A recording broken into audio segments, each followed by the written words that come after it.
For the UFC, although Arman Tsarukyan may be the most deserving fighter out of the guys that we just named, do they want the most competitive matchup against Ilia Topuria, or do they want to give him biggest name value, Justin Gaethje?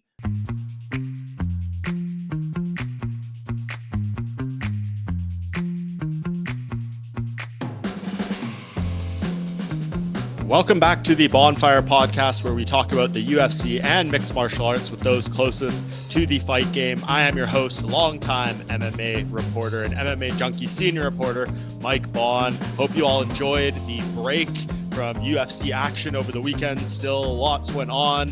PFL had a couple of nice events with a lot of finishes there, but otherwise a fairly quiet weekend on the news front. Allowed everyone to recharge a bit as we push forward into the second half of the 2025 MMA calendar, and that returns this weekend. UFC Fight Night in Nashville, headlined by Derek Lewis versus Talshin Teixeira. Spoke with Derek Lewis actually on Tuesday. That interview is up over on MMA Junkies YouTube channel. Always a good chat with the Black Beast, and plenty more of chats happened in recent days as well. Of course, leading into the mega UFC 318, maybe just mega in terms of the main event next weekend, headlined by Dustin Poirier versus Max Holloway, the trilogy bout. Spoke with Max Holloway in what I believe was his first lengthy one-on-one interview since he lost to Ilia Topuria back in October. Really appreciate his time. And honestly, I've spoke with Max so many times over the years. We kind of got into the game right around the same time at like age 20, and he's always been good. And I thought that was one of our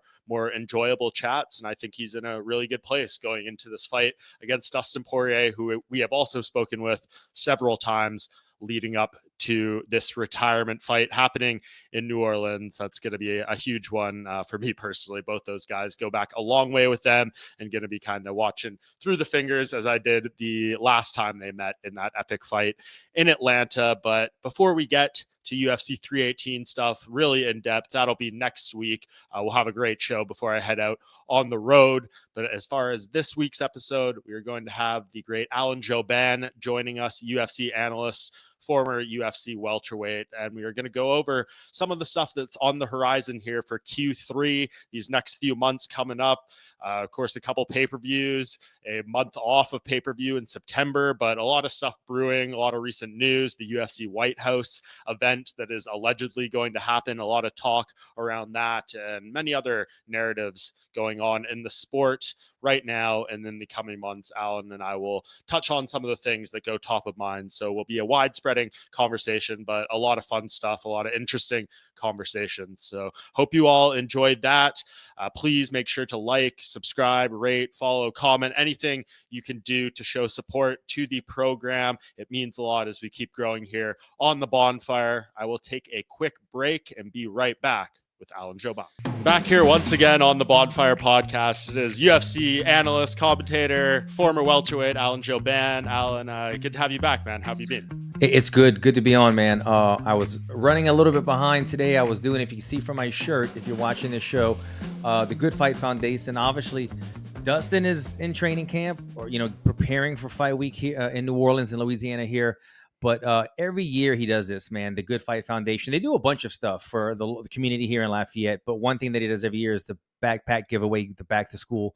And every year seems to get kind of bigger and bigger. So I just came back from this hot as hell warehouse where, we had probably about 20 people with the Good Fight Foundation packing 1,200 backpacks, just loading them up for kids at school. The news stations were there kind of covering it as they do every year. But it's just a fun cause to be with. Like every year the cars just line up. We go to a dealership, a car dealership here in Lafayette, and I mean there's just cars wrapped around the block, as far as you could see, not only to get their free backpacks, but all the kids also want to come take a picture with Dustin Poirier as well. So anyway, it's a fun thing to be a part of. He's doing it again this year. So we just got done wrapping up about 800 backpacks. We have about 400 more to load up tomorrow, and then the giveaway will be sometime in August, I believe. Yeah, I believe that's what you said. I had him on the show a couple weeks ago, and they said they're very, very excited for that. And yeah, it's coming soon, man. I mean, you're out there. We'll talk more about the fight itself a little later, but what's the energy like, over a week out from the UFC coming to Louisiana for the first time in 10 years? It's a lot of people are realizing right now, I think, Mike, that like we're probably not going to get the UFC here again. And it's the sad, unfortunate truth. They weren't going to come back probably, right? I mean, the last time they were in Louisiana was 2015. I was supposed to be on that card. DC was supposed to be on that card. Dustin Poirier stayed on that card. Me and DC got pulled off, me to injury. DC had to go to another fight. But it just didn't make sense for the UFC to go. They're being offered so much money to go to all these places, even Salt Lake City, Utah. I think they get paid like 10 million or 20. They get all this amount of money. Saudi Arabia just got deep pockets to come to Louisiana. It financially didn't quite make sense unless you have a star like Dustin Poirier making his final fight, The Last Dance. It made sense. And even with all these things that kind of aligned, they still had to jump through a lot of hurdles. I mean, there was a lot of back and forth trying to make this thing happen, but fortunately it was made. I mean, the UFC even doubled down on it and brings in Power Slap the night before, the first time that Power Slap has ever in the United States been outside of Vegas. So it's a big weekend in Louisiana for fight festivities. I mean, the commission in Louisiana just sanctioned Power Slap, bare knuckle boxing, a lot of things. There's talks right now of like China starting to bring fighters over here and do boxing events. So hopefully, you might start to see Louisiana be a hotbed again for not just MMA, but like, because I don't know if UFC is going to be here anytime soon, but other type of combat sports in the future. Yeah, it's definitely possible. That's good to hear they're opening up and the scene will increase. And who knows, what kind of tentacles this event can have, inspiring, some kid who wants to be a fighter and sees it live and all those things. That's how it all works. But yeah, we will definitely talk about UFC 318 as we get into our Q3 storylines here. That's a big one. But lots of other stuff to talk about, Alan. And I will give it to you. I know kind of the homework assignment I gave is just come up with a few things that are interesting to you over the next 3 months here as we roll into the second half of the 2025 schedule. Had a nice little break there for July 4th, but it's go for the next several months here with events pretty much every weekend. So I guess I'll give you the ball first. What is something that has your mind, whether it's, going on outside the cage or inside the cage as far as what's coming up here in Q3? Yeah, well, for me, I mean, aside, which I think we're going to get to after a while, the White House news. I mean, that's a whole nother storyline. But aside from that, the most like realistic, feasible fights that I think right now is now the new biggest fight you could possibly make in the UFC. And before, if you would have asked me that, Mike, a couple of weeks ago, before the John Jones retirement news, I would have said John Jones, Tom Aspinall, biggest fight you can make. That is no longer on the board that we know of. John Jones is no longer on the roster. Maybe he is coming back, maybe he isn't. But feasible fights, Ilia Topuria, Islam Makhachev, the biggest fight, in my opinion, that you could possibly make in the UFC. Not only just are these the number 1 and number 2 pound-for-pound fighters in the world, this is a star-driven sport. This is a number-driven sport. You look at the followers that these guys have. Islam Makhachev has like 10.5 million followers on Instagram. Mm-hmm. Ilia Topuria, after that last performance, he was gaining what? Were you paying attention to this? He was gaining like 1 million followers a day or something in those couple of days following the event. He's now more than Islam. Ilia Topuria is like 11.5 million. These are realistically kind of the two biggest stars in the sport. I know some people don't think that about Islam, but he does have the numbers to back it. But I completely agree. Yeah, but sometimes people feel like Islam, in the case of Islam Makhachev versus Dustin Poirier, they need a strong B-side. That's why they brought in Dustin Poirier. They need a strong supporting cast. Now you have a guy like Islam who has a stronger supporting cast than him with Ilia Topuria. So for me, it's what are the next 2 fights, their opponent-wise, and how do those fights go? For me, personally, if I'm picking, I need to see Arman Tsarukyan get this opportunity. I think that's the toughest fight for Ilia Topuria. There's a lot of talk about Paddy the Baddy and all this stuff. But for me, it's jumping the line. He's a star. And I've heard other news outlets speak about this is the biggest fight you can make. I don't agree. Mike, I mean, are you with me on this? Paddy's a star and where he's at. And internationally, he's known. But I hate to be so much by the numbers, but this is a guy with about 4.5 million followers, right? Compared to a guy like Islam Makhachev or somebody like that. I mean, there's much bigger fights in UFC. I don't think that's the biggest fight you can make. So why, if it's not the biggest fight you can make, would he now jump the line over these other guys, the Justin Gaethjes, the Arman Tsarukyan's? As much as Gaethje is a legend, that's not the fight that I want to see, personally. I think if he deserves it, if he's given it, I think that there's nothing wrong with it. It's a fantastic fight. But Arman Tsarukyan, when Islam was the champ, I think that was the toughest fight matchup for him. Ilia the champ, I think Arman Tsarukyan is, again, the toughest matchup in division for anyone there. That's the fight that I want to see. And depending on how that fight goes, if Ilia is able to get past him, then I think you make the super fight with Islam Makhachev. Obviously, he's got to get past. Jack Della Maddalena. Thank you very much, Jack Della Maddalena in the welterweight division, which I'm not so sure is going to be an easy fight for him at all. No. Looking how Jack Della Maddalena looked in his last performance, being, I ran into Islam at the airport the other day, and when I was flying over to Azerbaijan, and it was the craziest thing. I'm walking to my seat, Mike, and I see a guy on the side of me, glance at the corner of my eye. This guy has a beard and no mustache, right? And I'm like, oh, you know what part of the world we're at, right? But I didn't really distinctly recognize him. We're walking to the same seat, and it's almost an awkward walk where I'm like, this guy's walking right on the side of me. We're eyeballing the same two seats. We sit down side by side. I slowly look over. He slowly looks over at me. He goes, I know you, brother. Alan Jouban. How are you, brother? I go, oh, my God. It's Islam Makhachev. What's up, man? So we chopped it up. The nicest guy. It's the first time I've ever encountered him in person. And we spoke, though. And what he told me was, I said, how much are you weighing right now? And he told me, in kilos or whatever. But it roughly came out to, I think it was around 187 or something. He said he couldn't put on any more weight. Yep. And that was kind of my argument before even speaking to him, that he always had a slight, not that his technique wasn't there, but he always had a slight weight advantage on all of his previous opponents. Now he's going into a fight where he's fighting up against guys that could stuff takedowns, hit harder, and he's going to be in the deficit in the weight range now. He's going to be, because you got to think Jack Della Maddalena is probably going to be walking into the octagon that night around 190-ish, right? 195, 194, I would imagine, something around there. And if Islam is walking in there 187 and he's at a 6 to 7 pound weight, that could be the difference maker in him getting that takedown on the second or third try. So I think it's going to be a tough fight for him, but I do think that's a fight that would be the best option for the UFC. Islam wins, Ilia wins, you make the super fight. That's the biggest fight you can make this year. So that's what I have my eyes on going into this third quarter.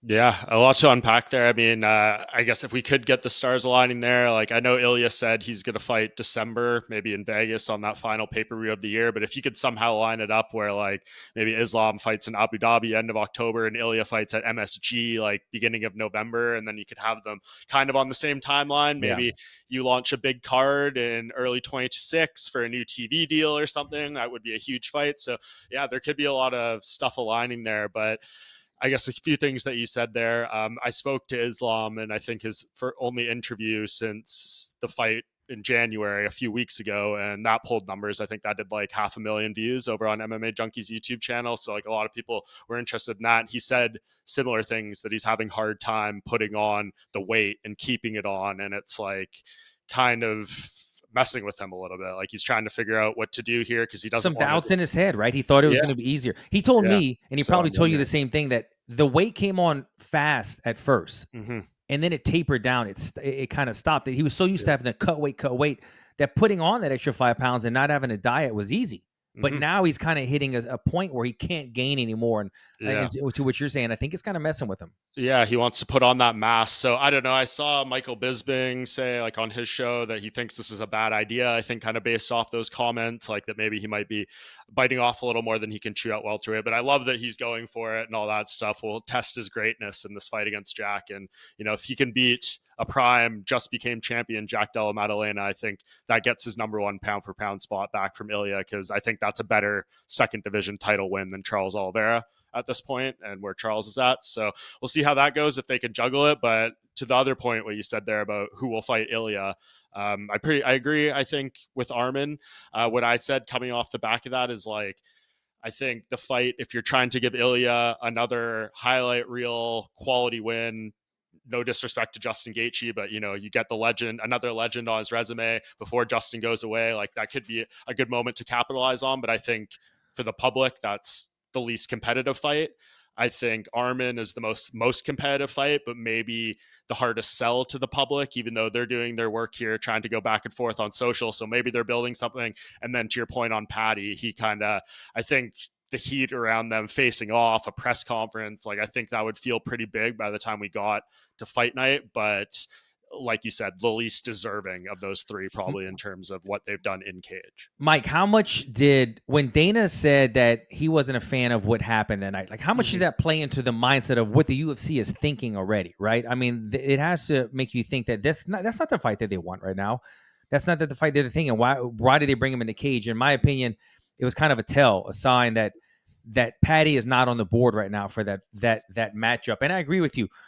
For the UFC, although Arman Tsarukyan may be the most deserving fighter out of the guys that we just named, do they want the most competitive matchup against Ilia Topuria, or do they want to give him biggest name value, Justin Gaethje? That's why I think it might be Justin. The passing of the baton, and it's a sad part of our sport, but it's a part of our sport where the biggest name, the older fighter, now passes the baton to the younger fighter. And it's not like Ilia needs any more push, but this would be another big feather in his cap, obviously. A win, a possible knockout win over Justin Gaethje, rather than a close back and forth grappling match with Arman Tsarukyan.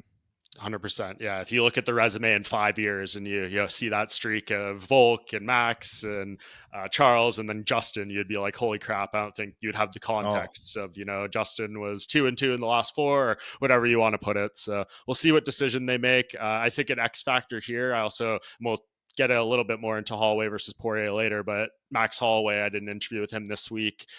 His first one also since the Topuria fight. And he said, you're only as good as your last fight. I want to go out there and do something spectacular. And, I have my history with Ilia. He walks around with that BMF belt. If you want the real authentic thing, like come get it in a rematch. So I don't know, maybe if Max Holloway does something amazing, he could be the 4th entrant into this conversation. I've so many title contenders at lightweight. It's fascinating.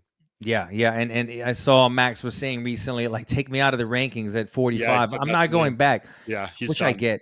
I mean, Max is the guy that it seems like he's been on this sport for so long, and he's still, what is Max, 33? I mean, 33 years old, and he seems like he's up there with these other guys, the Poiriers and Gaethjes that are 36, 37, getting around that age. But he's still the younger guy. He's just been competing since he was such a young age. But he himself knows that he doesn't want to cut the weight anymore. His body type is starting to change. When you get in these kind of mid-30s, it's harder to make that weight cut. Your body starts kind of changing on him, and he feels just better at 55. So he's another guy, like you said, he's in that category, that weight division. 55 always seems to find a way to have a resurgence. Like some guys move up in weight, some guys move down in weight, but they always seem to almost find their way back to 55 at some point.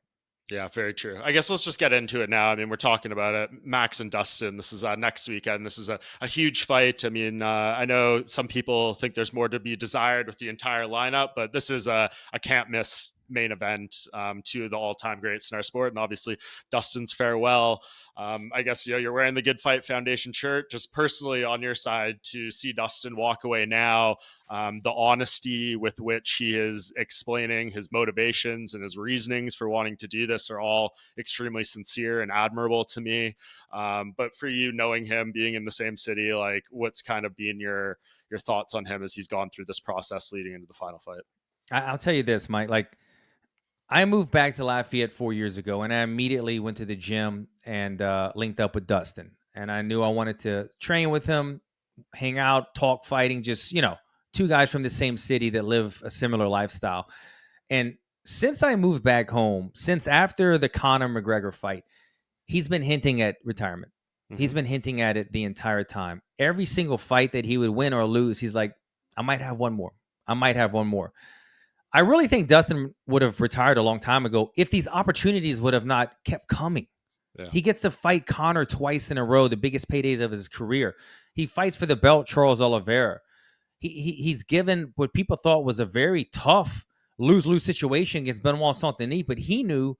And when I spoke to him about it, I go, dude, this is you. This is a given fight. Dustin knew he could fight recklessly and not be worried about it because of the skill set that Dustin has. He's not known for grappling, but he's the only guy that submitted Michael Chandler, right? He's a guy that's a black belt in jiu-jitsu. He's a guy that is savvy enough to defend the chokes that Benoit Saint-Denis was trying to apply, but still be able to throw these haymakers and knock his ass out like he did. So he can go out there and kind of have a highlight reel type of fight and resurge his career. Another title fight comes its way with Islam. It felt to me, he was trying to retire these last 5 years. He just couldn't. The fights kept getting bigger and better and more profitable. I've never seen him since I've been talking to him pretty frequently these last number of years, at the point where he is now, where he is a matter of fact, it's done. It's done. This is a BMF. This is at home. This is the retirement fight. They're giving me this fight for these reasons. I'm having a baby finally. I'm ready to move on. His foot's been halfway out the door for a number of years now, but his foot is pretty much all the way out the door after this fight. So if some people ask me, does he come back if he wins and they offer him a title shot against Ilia Topuria?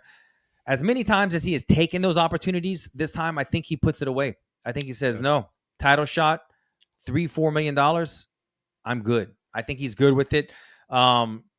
His mind is in the right place. I talked to him the other day because I was in a situation where I knew my retirement fight was coming up.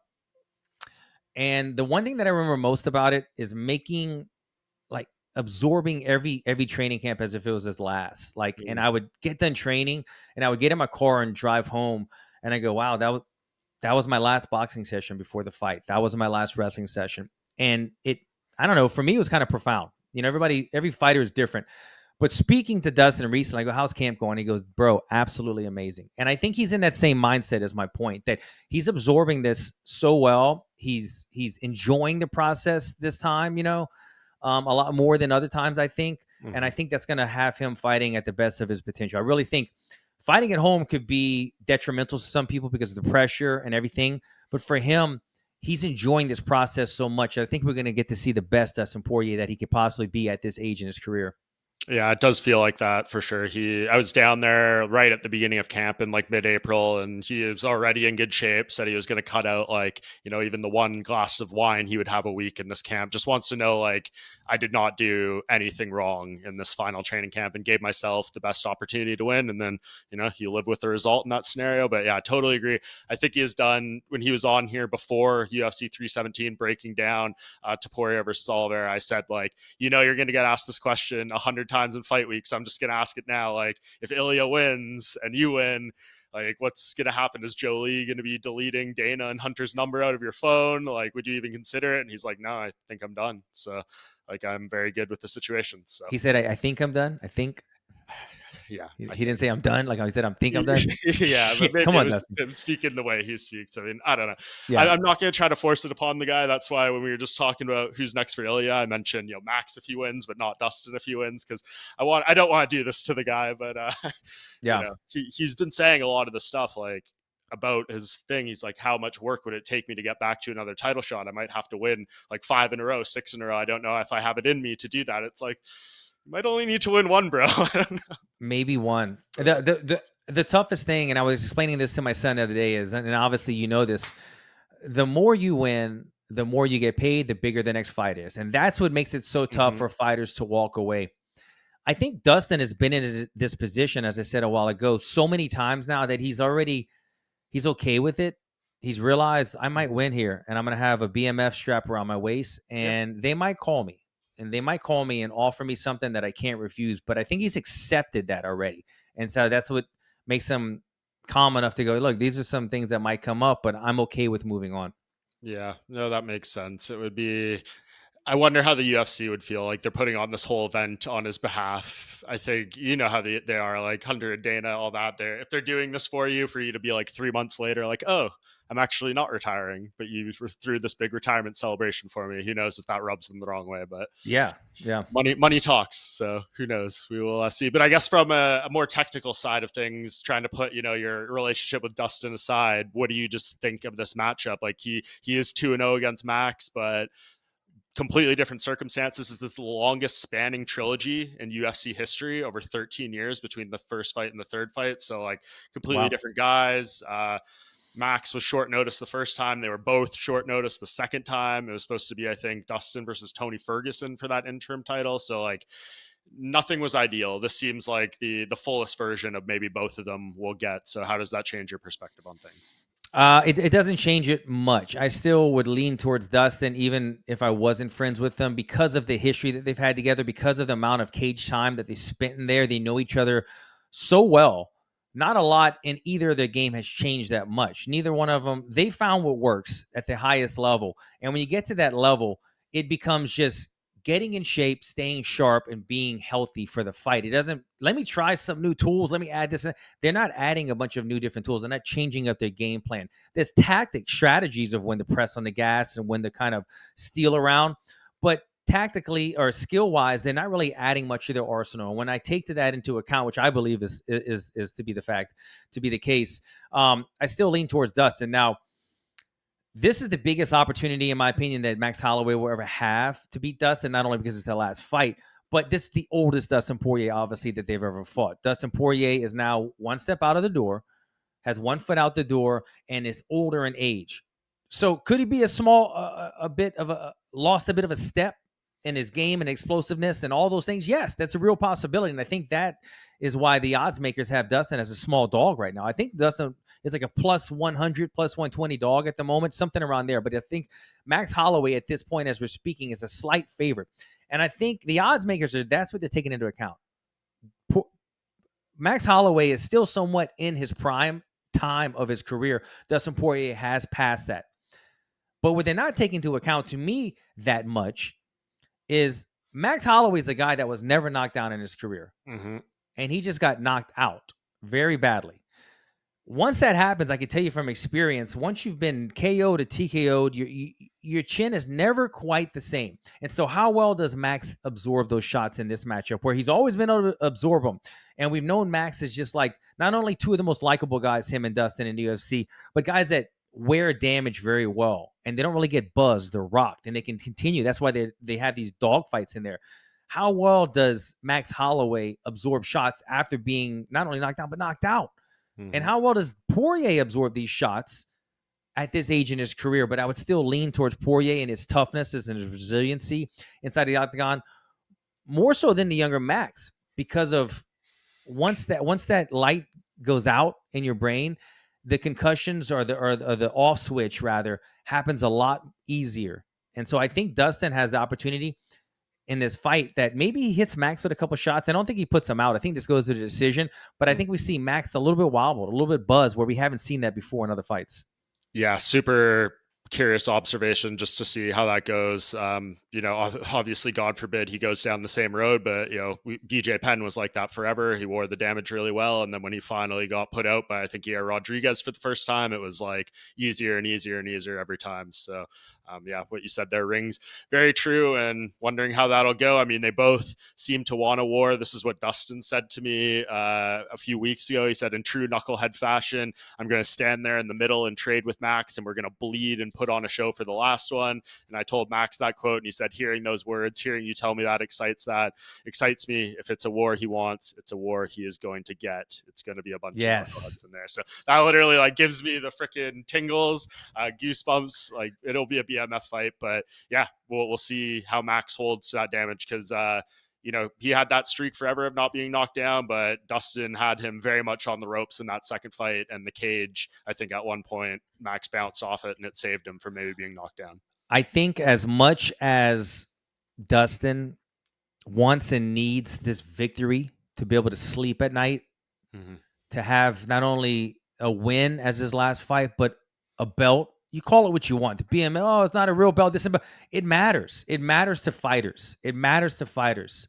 If a promotion is able to, an organization is able to say, we think you're a BMF, and these are the reasons why, and we're going to put on an event because of, like, it means a lot to fighters. Some of the fans don't see it that way, but it does mean, I know it means a lot to Dustin if he would have that belt. As much as it would mean a lot to him to have that belt on his mantle as well underneath his other belt, and to ride off into the sunset with a win, to be able to sleep at night and just kind of feel like, yeah, champ, I'm a champ, like I'm a winner. You're not going through those up and down roller coasters of depression and stuff that comes off of a loss. I think a moment is bigger for Dustin as well, or at least equally as big. I think having a moment right there with him and Max, where they're trading blows, they're going to war, much like the second fight that they had, much like when Dustin pointed at the center of the octagon in the end of the fourth round and Max Holloway kind of spit his water out. I'm coming. Yeah. You know what I mean? Those type of moments is what we live through the fighters for, us fans, us viewers watching this. And I think Dustin wants this win, but he also I think he knows that he wants this moment. He wants to be remembered as that guy that always was a dog in there. Just went, and it was just so tough. Always to stand toe-to-toe with the guy that made up the stand toe-to-toe with Octagon and Max Holloway. I think we're going to see some of those moments that night. Yeah, I hope so. Last thing on this, because there'll be plenty more time to talk about it over the next week plus. But talking to Max, asking his biggest motivation. This was his quote: "I'm 0-3 in one trilogy. I'm not trying to be 0-3 in two trilogies. That's the main thing going through my mind. The BMF cool title is cool and everything, and making history is great. But the main history I'm not trying to make is to be the man who fought two different trilogies and went 0-3." Extremely rare circumstances here. I couldn't find anyone else in high level MMA who's gone 0-3 in two trilogies. I think Heath Herring went 0-3 versus Big Nog and then 0-2 versus another guy, but not the same thing. I don't know. Could you even get inside Max's head? And if he does lose that, how would that impact his legacy when you look at those two rivalries with Dustin and Volkanovski? I don't know if it impacts his legacy in a negative way, but it's interesting that you brought that up because it's kind of the opposite of what I was just saying about Dustin, right? And I don't know this to be true, but being the quote that you just told me about Dustin, that he's going to stand toe-to-toe, Max is a guy that's already been a long time reigning champion before. He's got plenty of belts and on his mantle. He's been in those situations. He's got a BMF belt. So he's got all these accolades, but he doesn't want to lose another trilogy. He wants, and his career is still young enough where he knows I need this win because a win over Poirier and then he retires. Now I'm a guy in that conversation that we just spoke about earlier about Ilia Topuria and other huge fights and another pathway to getting to the belt again at the lightweight division. Maybe we see a Max Holloway that's a little bit more tactical, a little bit smarter, a little bit Dustin points in the octagon. And maybe we see him do a matador. No, man, let's fight this out. Maybe we don't see those moments on the side of Max Holloway. So it'd be an interesting dynamic if Dustin is willing to go out there and lay it all on the line. And obviously the legend of Max Holloway is willing to do that as always, but in a smarter approach where he doesn't want to get caught or give up around. Yeah, I could talk this fight forever. It's very, very interesting because they've both got so much at stake in different ways. Yeah. Well, let's roll on here, Alan, to a thing it kind of parlays perfectly into it. And I know the White House card was on both of our lists just because, it's such a unique thing. And Bet Online, kind of an obscure online betting site, put out odds of who could headline this potential card. And actually the two people with the shortest odds were Dustin Poirier and Max Holloway. I think they had Dustin at plus 250 and Max at plus 300. And then everyone else was, going back from there. I think John Jones was plus 1,000 or something.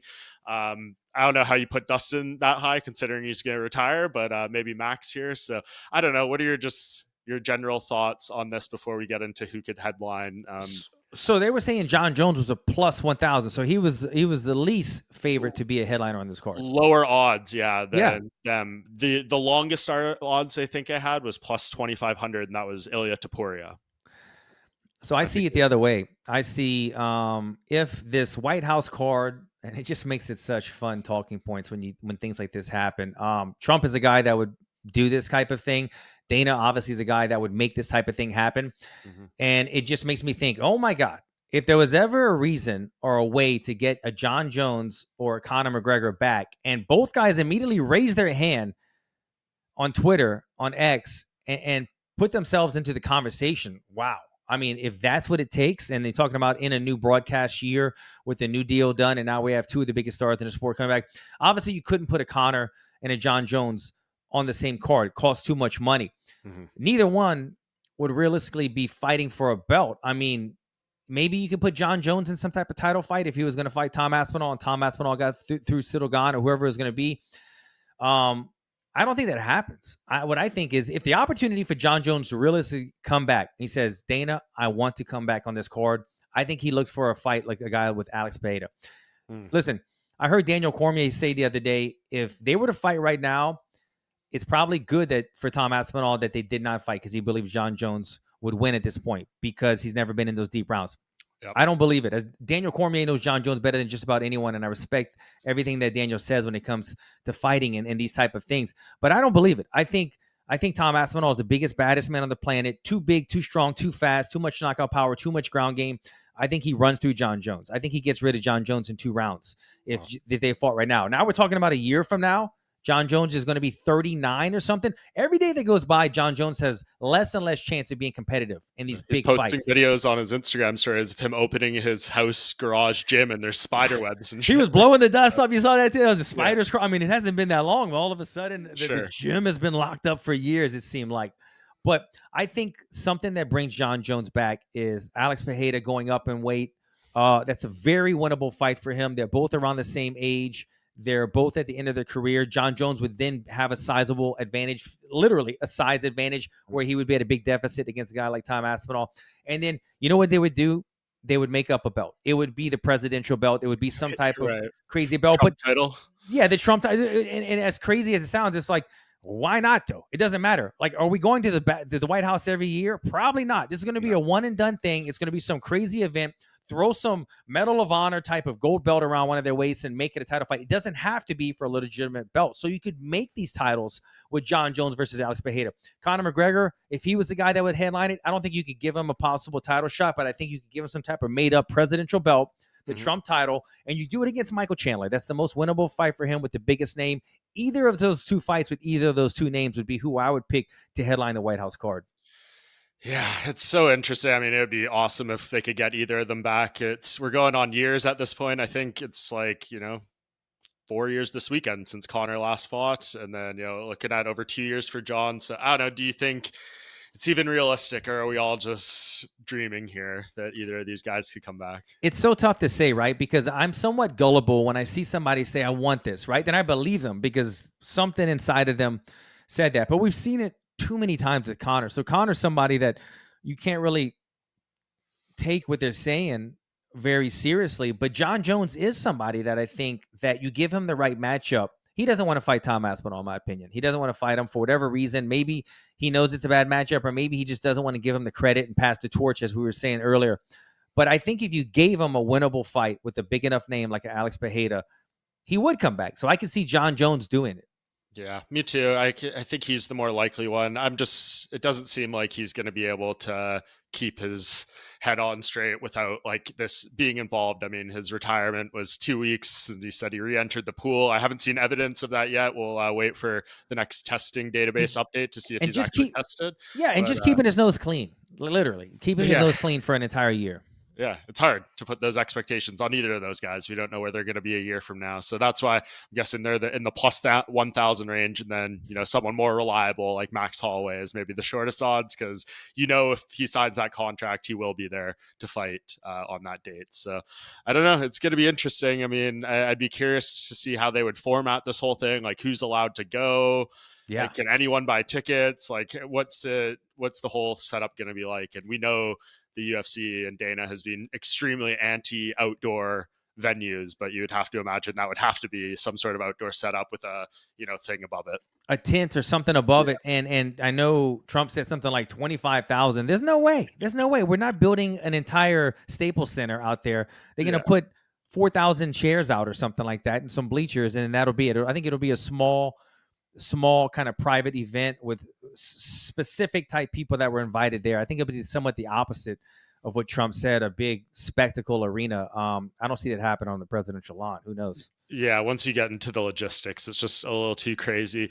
Do you think, speaking of crazy, do you think they would do anything like wild and out of pocket for this? Like there was a time where we were talking about Elon against Zuckerberg, or oh my goodness, UFC do the CM Punks of the world. Like would they try to maybe just as a weird political curveball, like try to get someone that could maybe resonate in that world? I don't even know what the options would be, but for a card like that, you try to do something freaky to like draw the casual fan in even further. I say do it. If there's any time, if there's any fight that you're going to do it, why not do it on this one? I mean, this is going to be one of the most viewed fights ever if it does go down at the White House. And I saw Andrew Tate was a guy that threw his name in the hat to be out there.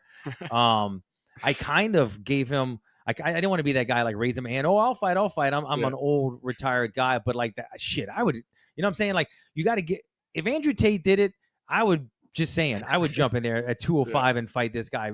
But I think, yes, my answer is yes. You put a guy like that on there, you make it fun. I mean, they did a CM Punk. Let this guy, Andrew Tate, he has a kickboxing background. He's not completely green to fighting at all. He's, a long-standing career in martial arts. And that would be, to me, the kind of like the kind of fun card where, look, if we're putting guys that are coming back out of retirement because they want to fight in the White House, we're possibly, in just our opinion, putting up made up belts, the presidential belts and all these things. Why not put some influencers on there and really beat this thing up? Yeah, it'd be interesting to see where they go from it. And I guess that leads me into my next thing here.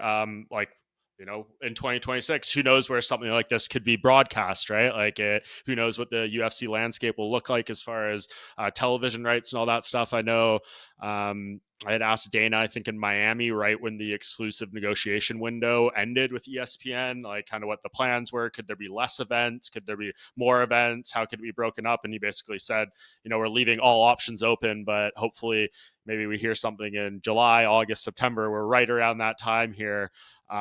What do you kind of feel? Do you think it might be stay with ESPN? Are we going to get something splintered here? What's kind of your vibe on what would be best too for the sport? Yeah, well, there's been a lot of talk about getting away from the pay-per-view model, which Yeah. I find very interesting because I don't know if that's quite the direction that they're going to go, but it seems like they're very open to it. I think we're going to see them stay with the ESPN in some form, right? If it's for pay-per-views, I can imagine the pay-per-view staying with ESPN and then the fight Same. nights going somewhere else. Netflix has obviously been in discussions, but what I've heard recently is that they're opening up to other options. There's stronger options coming as well, just because of the model that ESPN might do. Because if they went with ESPN, I'm sorry, if they went with Netflix, the talks about, are they going all on Netflix or just fight nights on Netflix, subscription based? There's just so many revolving doors that every time that I've talked to somebody higher up than me, they've given me a different answer. So I really don't know what direction they're going. I think that the UFC is doing the right thing and just being open to every opportunity. But I have heard this. They might not necessarily go with the most profitable deal. That even though one of these deals might be paying them more money, if they don't think it's what's best for growing the sport and the fan base, they might push that one aside, which I thought was interesting because you would think the Yeah. UFC is all about the money. But they're saying it's not about the money in this. When they want good money, they're asking for a lot of money. But if another deal makes more sense, they'll push the big money one away. Yeah. I mean, if what's being discussed or what they had kind of been leaked out there, what their hopes were, $1 billion a year annually from whatever deal it is. I mean, if it's the difference between $1 billion and $1.1 billion, and you feel like the sport can be significantly, improved by some of that, I think hopefully they make the right decision and kind of prioritize the sport. And it'd be interesting too. Like I saw John Anik say on the Hall of Fame red carpet last week or the week before, whenever that was, like the product could probably be improved with the shaved down schedule, maybe like taking it from 43 events to 35. What would be your stance on that? I know it's so tough because we sit here on one side and as the viewer and the people involved, maybe we think it would give everything more life to breathe, but we know there's 700 fighters on roster who need 2 to 3 fights a year. So inherently us saying they need to chop off 10 events is less opportunities for fighters. So like, you're being anti-fighter a little bit in that way, but it's a hard balance because, if you oversaturate the sport and, the whole interest goes down, then the opportunities for those fighters might not be there years down the line anyways. So You're spot on. It's such a double-edged sword because John Anik is right. If we narrow down the roster and put on less events, we'd have some better events. And that's true. But just to your point, I mean, it's all these fighters are looking to fight as many times as year. All these production staff, analysts, talent, they all want to work every weekend. And if everybody's making more money because there's more events, but we're putting out a slightly less product, which direction do you go? Do you only put out a better product, but now everyone across the board is making less money? It really is a double-edged sword. And that's why I tell people all the time, like, look, if there's an Apex card and it's not a banger, you still get free fights that you get to watch, relatively free fights you get to watch when there's nothing else on TV sometimes. And you're getting these. So a lot of times we get great fights when it doesn't look like it's a stacked card. I would rather personally see fights on every single weekend and them not be the most entertaining main cards now and then than only have them every other weekend and we narrow down the roster. Yeah, it's tricky. It's a near impossible balance because you never know which one of these guys you're watching on, a quote unquote dull card could be something in a couple of years. And they obviously need that experience and that cage time and everything. So it's all building towards something. And you hope maybe this is kind of a lull period, and some of these guys in the next 2-3 years start to explode, and then no one's talking about oversaturation at all because the product is so good. But it's a tricky one, and it will definitely depend on where it ends up. I know I can't find her name here, but one of the higher up executives, I think, was cage side with Dana and Hunter at UFC 317. So they're close by and they're present, and we'll see, if things are getting finalized. But yeah, this next TV deal is going to be very significant for the sport, in my opinion, because whether it's splintered across and we got to step up on Netflix, that's can all be good. But yeah, it'll be fascinating. Some big decisions here. I think as much as weird as it would be to not have a pay-per-view model, that seems like a win for the fans. If they go, okay, everybody in the world already has Netflix. And if they went with Netflix across the board and you're not paying, can you imagine just like it's UFC 320 pay-per-view on Netflix? I know it's crazy for me. Like, we get it. I don't know if it's the full thing for WWE yet, because I know they still have some expiring deals, but like here, it's all on Netflix now, and you just pull it up and it's just in front of you all the time, and it's just ingrained with the whole thing. So it would be fascinating to see if UFC could get to that point. Feel like they might try to drag pay-per-view on for one more deal, but we'll ultimately see what happens. Answers will be coming soon. Alan, did you have any more things on your list here?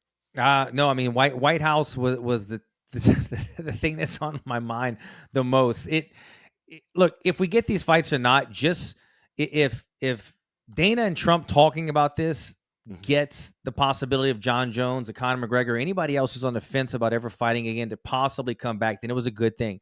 If it's for a made-up belt, depending who they fight, it doesn't matter to me. You get these people to fight, the stars to come back, then it's a win-win for everyone. So I do hope that it happens. Yeah, me too. Last thing I just had on my list here was just wanted to give a shout out to the UFC Abu Dhabi card that's scheduled a few weeks from now. We'll obviously talk more about it as we get closer, but man, that lineup is getting insane. Some great debuts. Aaron Pico against Movsar Evloev. Oh, yeah. They just signed Marcos Buchecha for one championship, and he'll be debuting against Martin Budai on that card.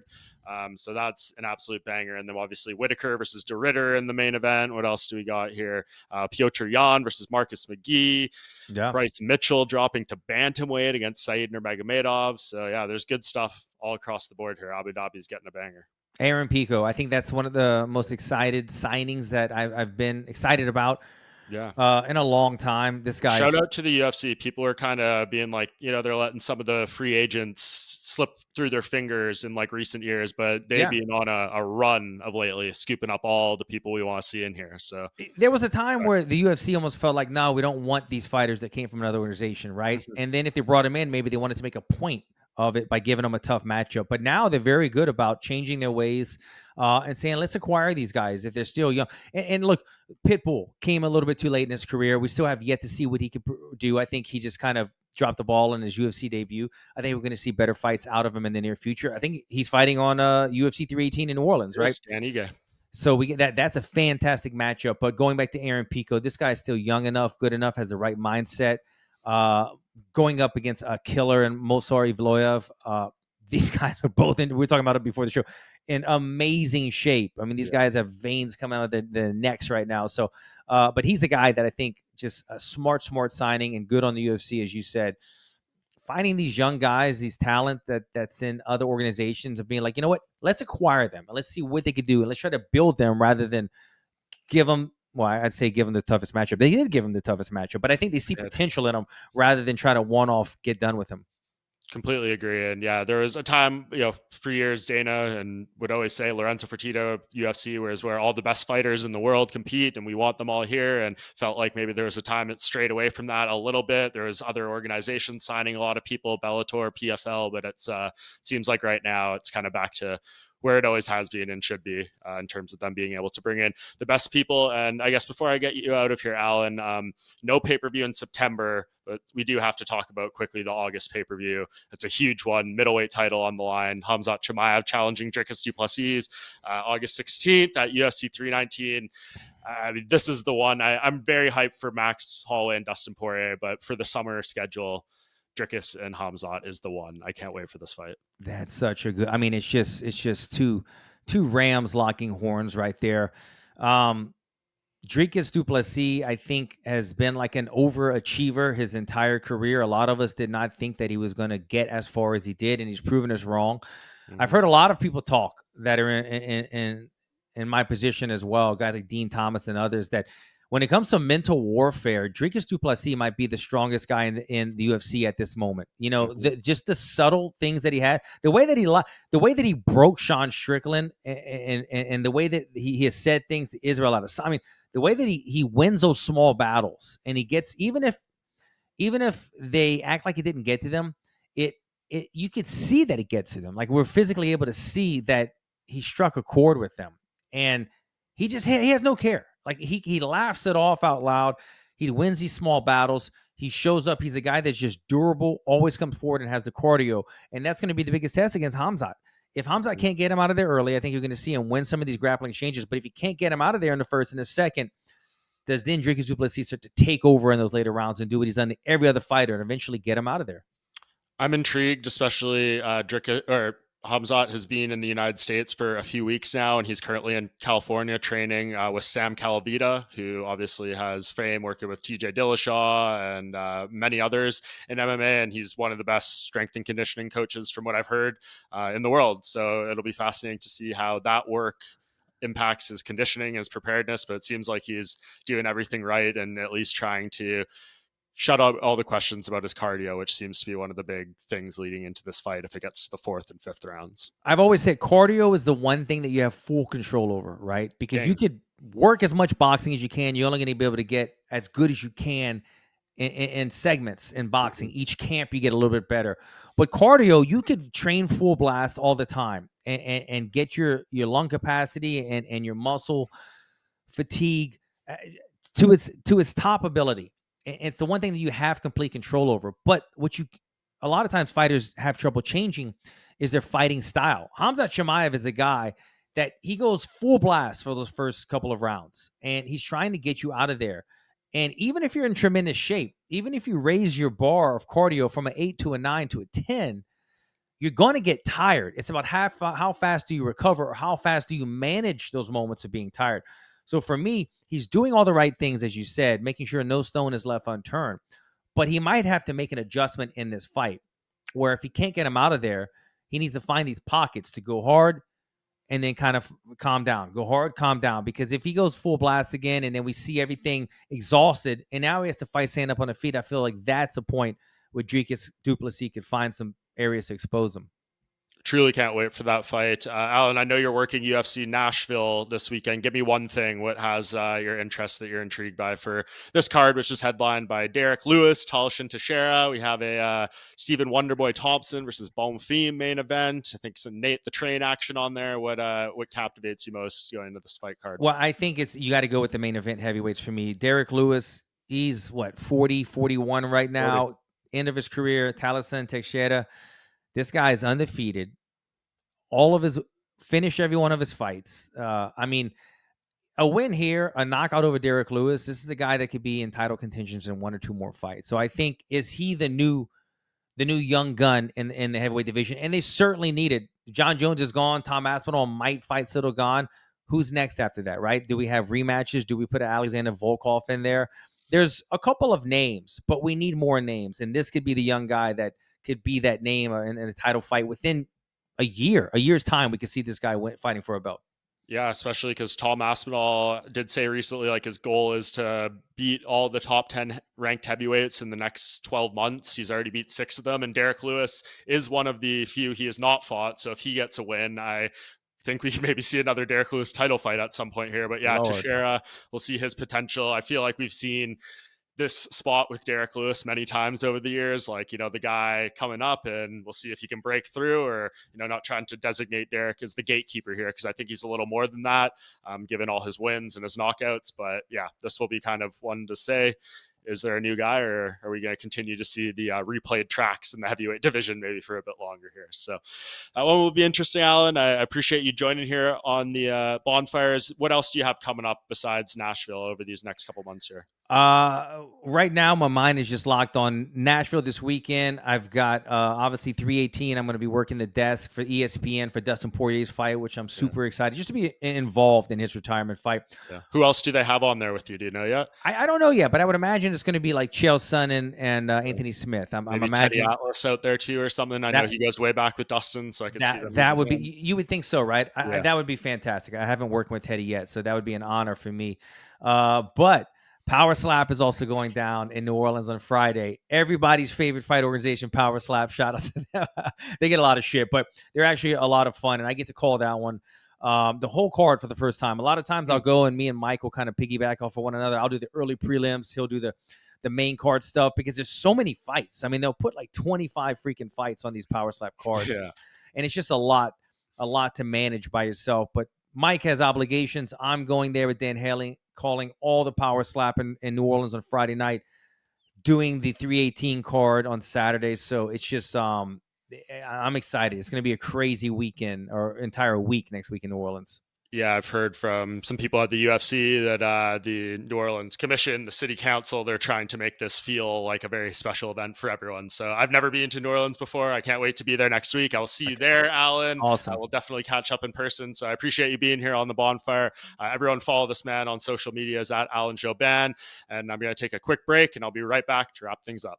That does it for another edition of the Bohnfire podcast. Thank you so much to Alan once again for his time. No surprise why he is one of the UFC's top analysts, and we see him on the desk so often on their programming. Appreciate him being here and sharing some of his knowledge and feelings and opinions. Would love to know what you guys thought about everything we discussed. Please make sure to leave a comment, a subscription, a like, all that type of stuff. It means a lot as we continue to build things here on the Bohnfire. I feel like we've had a nice stretch of shows here, and we'll try to keep it going heading into UFC 318 next week, where I will be. It's going to be an emotional one, I think, for many in the MMA community. No one wants to see Max Holloway or Dustin Poirier take a loss at this stages of their careers, but that is the sport. One man will fall, and I'll be there to witness it all and hopefully give you guys some great coverage. But first, we must get through UFC Nashville. Make sure to keep it locked to MMA Junkie for all your coverage needs as usual. Thank you so much to my man Kamikaze for producing the show as always. And until next week, I will see you all back here on the Bohnfire.